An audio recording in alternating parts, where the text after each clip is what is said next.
हाय everyone, मैं हूं doctor Saurabh and welcome to Scientia Brainery. तो आप सभी का एग्रीकल्चर करंट अफेयर्स के सेकंड एपिसोड में स्वागत है।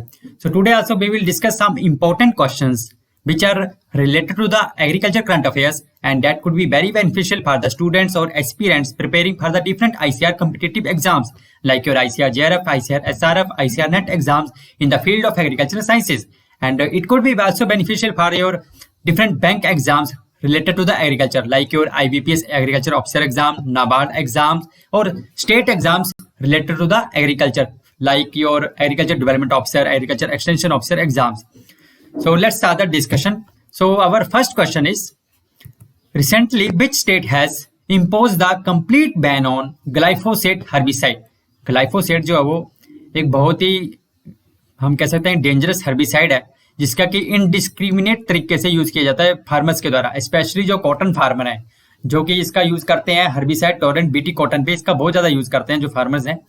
तो इसलिए रिसेंटली जो कौन सी स्टेट है जिसने इस पे कंप्लीट बैन इम्पोज कर दिया है, तो that is your Telangana. Okay, तो रिसेंटली तेलंगाना ने ग्लाइफोसेट हर्बिसाइड पे कंप्लीट बैन इम्पोज कर दिया है एंड जो भी इसका इलीगल तरीके से इसको सेल करेंगे या मैन्युफैक्चर करेंगे तो उनके ऊपर इंसेक्टिसाइड एक्ट 1968 उसके अंडर उनके ऊपर एक्शन लिया जाएगा या पनिशमेंट दी जाएगी।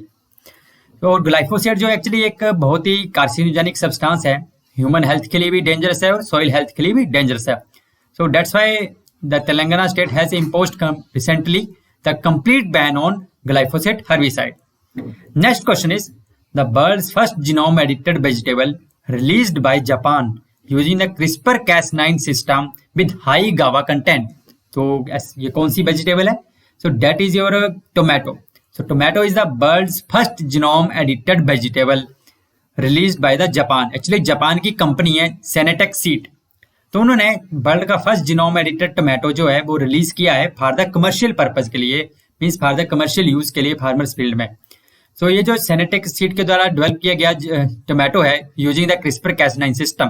क्रिस्पर कैस9 जो वो हमारा जीनोम एडिटिंग की टेक्नोलॉजी है जिसके लिए रिसेंटली 2020 में नोबेल प्राइज इन केमिस्ट्री भी अवार्डेड किया गया था टू जेनिफर डोडना एंड इमैनुअल चार्पेंटर को।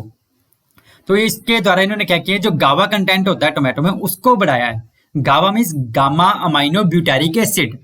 तो ये कंटेंट क्या करता है, गावा कंटेंट क्या करता है, इससे क्या होता है जो टोमेटो की हेल्थ प्रमोटिंग प्रॉपर्टीज जो है उसको एनहांस करता है, लो ब्लड प्रेशर करता है, ब्लड प्रेशर को लोअर करता है और हेल्थ के लिए भी बहुत अच्छा होता है इसका ये जो गावा कंटेंट है। सो इसको एनहांस किया गया है टोमेटो में। So that's why the world's first genome edited vegetable with enhanced गावा content that is your tomato. Okay, next question is, recently ARI means Agharkar research institute, ये कहाँ पे, पुणे में है, and ICR in collaboration they have released the multiple insect pest resistant variety MACS 1407। तो MACS 1407 किसकी variety है?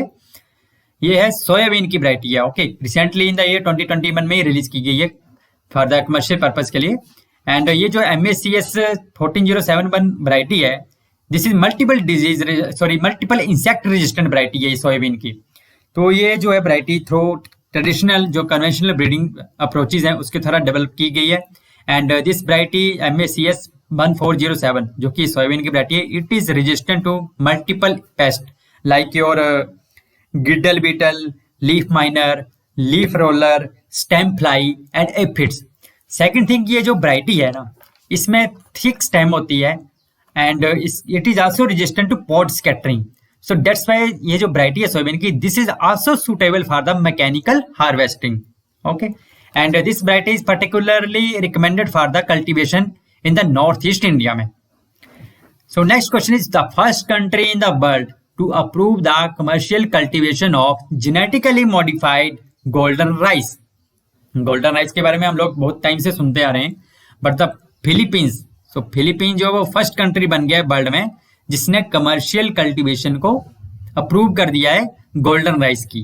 सो the first country in the world to approve the commercial cultivation of golden rice is your Philippines. Okay, अभी ये recently इन्होंने जुलाई month में ही 2021 में जुलाई month में इसको अप्रूव किया है। Recently the variety of potato suitable for the French fries, recently जो CPRI है सेंट्रल पोटैटो रिसर्च इंस्टीट्यूट, तो उन्होंने एक फ्रेंच फ्राइज के लिए particularly specifically for the French fries के लिए एक नई वैरायटी रिलीज की है पोटैटो की, that is your kofri fryom. Okay, it's not kofri himsona or kofri chipsona, but it's kofri fryom, that is particularly for the purpose of French fries. So next question is, what is RoboPlant? RoboPlant क्या है? तो RoboPlant जो technology है, क्या ये is this the technology for grafting the plants? Is this the technology to plant propagation? और technology to interact with the plants by linking to electrodes? So ये RoboPlant जो है, that is the technology to interact with plants by linking to electrodes. Actually जो Singapore के scientist हैं उन्होंने ये technology develop की है robo plant, and that is to interact with the plants. तो उनका ये भी मानना है कि इस टेक्नोलॉजी के through in the near future they would be able to identify that plant, एक तरह से they can communicate with the plants कि प्लांट को कौन सा डिजीज है, ओके, या कौन से माइक्रोब का अटैक हुआ है प्लांट्स के ऊपर. So this is the new innovation actually. And this RoboPlant technology, it has been developed by Singapore. Okay, and this is the technology to interact with plants by linking to electrodes. So next question is, which of the following is the component of PMKSY? PMKSY means प्रधानमंत्री कृषि सिंचाई योजना. तो इनमें से कौन सा जो प्रधानमंत्री कृषि सिंचाई योजना का कंपोनेंट है? हर खेत को पानी, वाटरशेड, पर ड्रॉप मोर क्रॉप, या ऑल ऑफ दिस. तो ये सभी जो है वो इस योजना के कंपोनेंट हैं. तो इसका राइट आंसर आ जाना था यहाँ पे ऑल ऑफ दिस. हर खेत को पानी, वाटरशेड, पर ड्रॉप, मोर क्रॉप, ये तीनों जो वो इसके कंपोनेंट हैं. Okay, the next question is the first UT. UT means union territory to be declared as 100% organic. तो रिसेंटली कौन सी जो यूनियन टेरिटरी है जिसको 100% ऑर्गेनिक डिक्लेयर किया गया, दैट इज योर लक्षद्वीप.